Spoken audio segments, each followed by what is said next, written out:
space was supposed to be empty. Cold. Silent. But tonight, it felt like the entire galaxy was holding its breath. Admiral Kaler of the Threxian Armada stood at the center of the command bridge, staring at the holographic display. It showed the system they had just jumped into, an unremarkable yellow star, 8 planets, and a smattering of moons and asteroids. The kind of system no one cared about. The kind of system that wasn't supposed to have an armed presence. Report, Kaler growled, his frilled crest rising slightly in irritation. System scans are clear. No orbital defenses detected. No warp activity. No response to our hail, replied Commander Twar, his second-in-command. Kaler narrowed his eyes. This was supposed to be a simple sweep and secure mission. A small colony world had ignored a demand for tribute from the Threxian Dominion, so the Armada had come to make an example.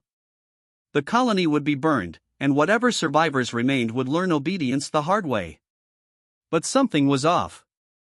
The colony planet below blue oceans, green continents, clouds swirling like soft brushstrokes, showed no panic. No mass evacuations. No energy spike indicating a defense grid. It was as if the inhabitants didn't know the most feared fleet in the galaxy was hanging in orbit above their world. Or worse, they didn't care.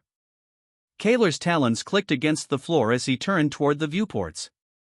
Beyond them, hundreds of Threxian warships floated in perfect formation.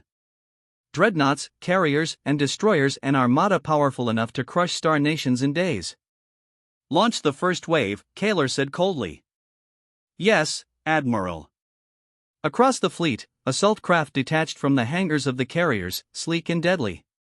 Their mission was simple: descend to the planet, knock out communications, disable power grids, and prepare the way for the main fleet to begin orbital strikes.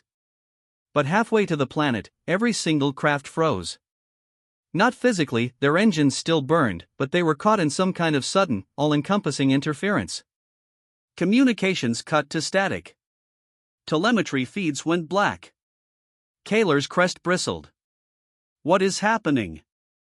Unknown signal, Twar said, his voice tight. It's jamming everything. Fleet-wide. And then, just as suddenly as it began, the interference stopped. Something appeared on the display. Not a fleet. Not an armada. Just one ship. It emerged from the far side of the planet, rising like some enormous predator breaking the surface of a dark sea. Kaler blinked. It was massive, easily as large as his own flagship dreadnought, but its shape was wrong. Brutal, angular, built for function rather than beauty. Its surface bristled with weapons batteries, missile bays, and something else, some kind of magnetic launch system running along its entire spine. And its drive signature, by the stars, its drive signature didn't match anything in the galactic registry. It's broadcasting, Twar said, sounding almost afraid. Put it through, Kaler hissed. A human face appeared on the main screen. The alien bridge crew collectively froze. Humans were supposed to be primitives. A pre-FTL species confined to their small, blue planet. They had no presence on the galactic stage, no recognized military, no standing fleets. And yet here was one, staring at them with ice-cold eyes. This is Captain Marcus Hale of the USS Resolute, the human said, his voice steady, his jaw set like carved stone. You are trespassing in Sol System space. Power down your weapons and withdraw immediately. Kaler's mind reeled. One ship. Just one. And it was threatening the Threxian Armada. For a moment, there was silence. Then the bridge crew burst into harsh, guttural laughter. Tvar smirked. They can't be serious. But Kaler didn't laugh. He had seen countless species beg, plead, and grovel before the Dominion's power. He had seen desperation. Fear. Anger. This human displayed none of those. He was calm. And Kaler knew calm was dangerous. Arm the fleet, Kaler ordered. Crush them. The first salvo of the battle was a storm of plasma and missile fire.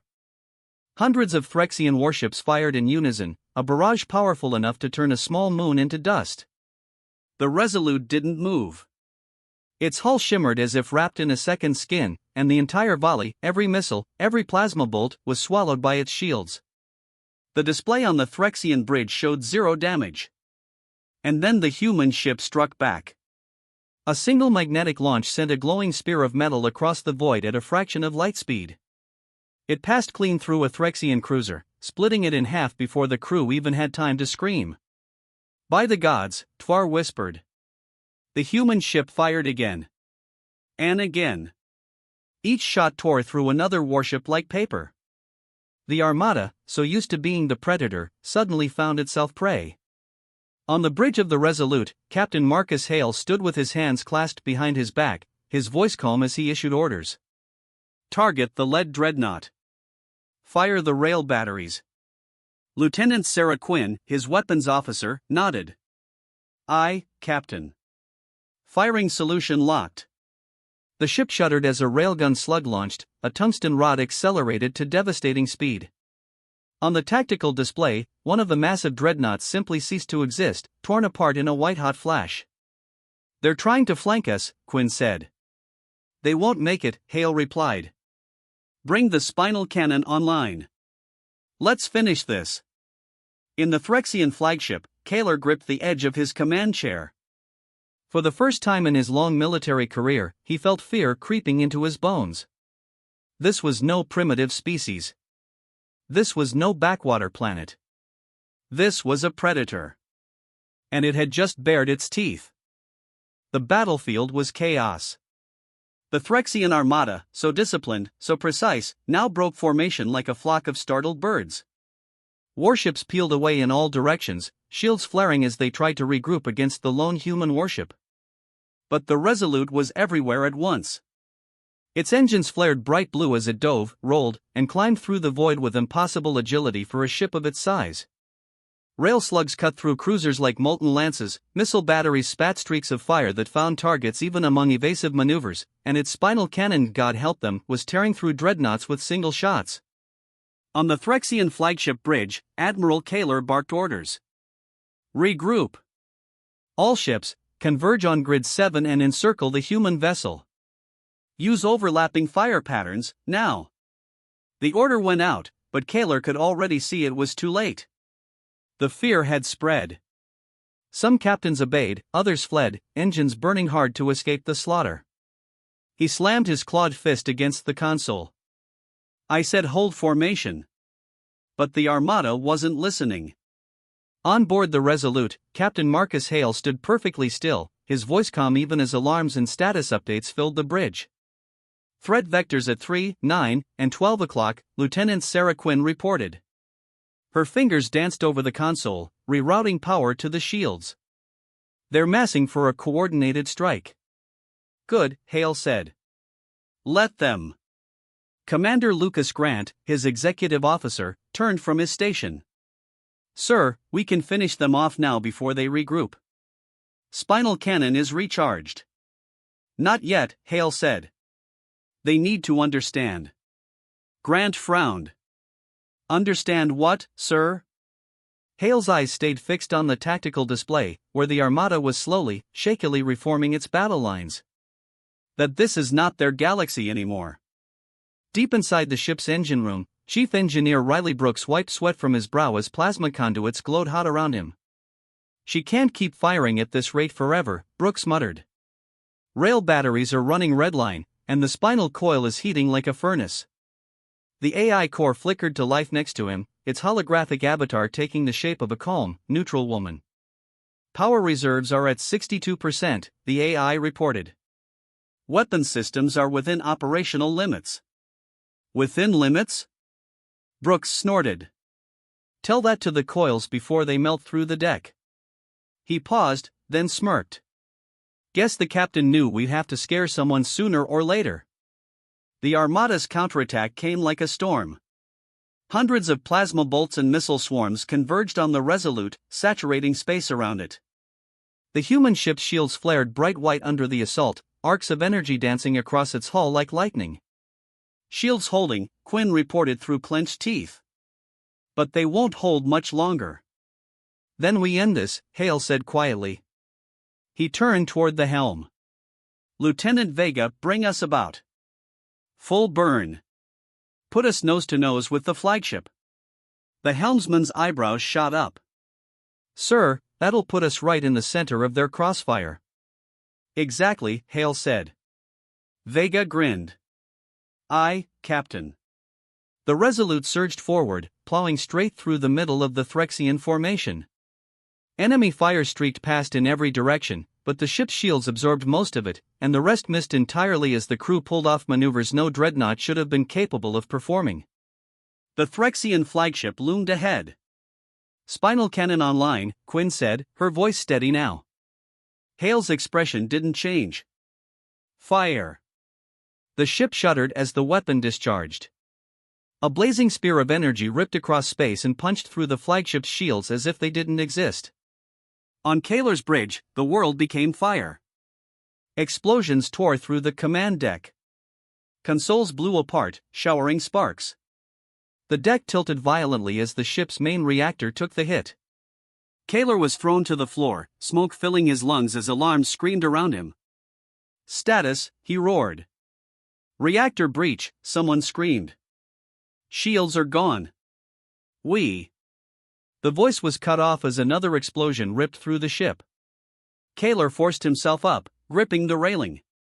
On the main viewport, he saw it, the human warship bearing down on them, its weapons glowing white-hot.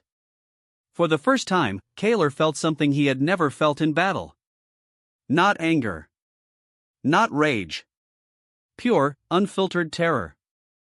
The Resolute didn't fire again. Instead, it slowed, hovering in front of the crippled flagship like a predator staring down a wounded prey animal. Open a channel, Hale ordered. A moment later, Kaler's scorched, furious face appeared on the screen. This is over, Hale said simply. Withdraw your fleet and never return to Sol. If you don't, there will be nothing left of you to return. Kaler's frill quivered with rage. You think you can threaten the Dominion with one ship? Hale's gaze was like ice. This isn't the only one. And with that, half a dozen warp signatures appeared on the tactical display. Kaler's blood went cold as 6 more human warships dropped out of FTL behind the Resolute, each just as massive, just as bristling with weapons. The Threxian bridge fell silent. Your move, Admiral, Hale said. In that moment, Kaler knew. The war was lost, not because of numbers, but because the galaxy had misjudged this species. They had thought the humans were weak. Naive. Defenseless. But what stood before him was not weakness. It was fury forged into steel. It was a predator that had been hiding, waiting for someone foolish enough to poke it. And Kaler had just poked it. The battlefield had gone silent. The stars themselves seemed to pause, as if even they wanted to hear what came next. Admiral Kaler stood on the shattered bridge of his flagship, smoke curling from ruined consoles, crew moaning around him. Across the viewscreen, the human warship hung like a sword suspended over his neck, its guns glowing faintly as if daring him to make the wrong choice. He had fought 100 campaigns. Crushed rebellions. Subjugated worlds. But never, not once, had he been forced to consider surrender. Until now. Admiral, Commander Toir rasped, blood trickling from a gash across his cheek. Your orders? Kaler looked at the screen. At the human captain, still standing perfectly calm, as though this were merely another day's work. You have no idea what you've done, Kaler hissed. The Dominion will answer for this insult. We will send a fleet 10 times this size. Then we'll be ready, Captain Marcus Hale said, cutting him off. His voice didn't rise, didn't waver. You think this is the extent of our strength? You haven't even seen our home fleet.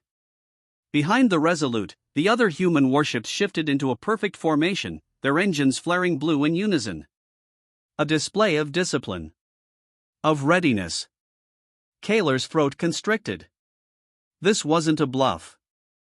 They could finish the Armada right now if they wished. On the Resolute's bridge, Commander Grant leaned close to Hale. They're breaking, sir. Their fleet's scattered. We can wipe them out before they get the chance to regroup. No, Hale said softly. Grant blinked. Sir? We don't need a massacre. We need a message. Kaler could feel the eyes of his crew on him, waiting for his command. He thought of the Dominion's leaders, how they would demand vengeance, how they would rage when they heard he had withdrawn. But he also thought of the hundreds of ships still burning in orbit. Of the rail slugs that had punched through dreadnought hulls like paper. Of the fact that this one human ship had faced the might of the Armada and was still here. They had not won this battle. They had survived it only because the humans allowed them to. Signal the fleet, Kaler said bitterly. Cease fire. Begin withdrawal. Tvar stared at him. Admiral, the High Dominion will. I said withdraw. Kaler roared, his crest flaring high. One by one, the surviving Threxian warships turned and fled, their engines flaring as they jumped to FTL. The once proud Armada scattered like frightened prey animals, vanishing into the void. On the Resolute, the bridge crew erupted in quiet cheers. Lieutenant Quinn allowed herself a rare smile as she powered down the rail batteries. Contact reports all hostiles disengaging, she said. They're running, Captain. Hale nodded once. Good. Hold position until the last ship clears the system. Vega, the helmsman, turned to look at him. Sir, permission to speak freely? Go ahead. What if they come back? Next time, they might bring a fleet big enough to really challenge us. Hale's jaw tightened, but there was no fear in his eyes. Then we'll be ready, he said simply.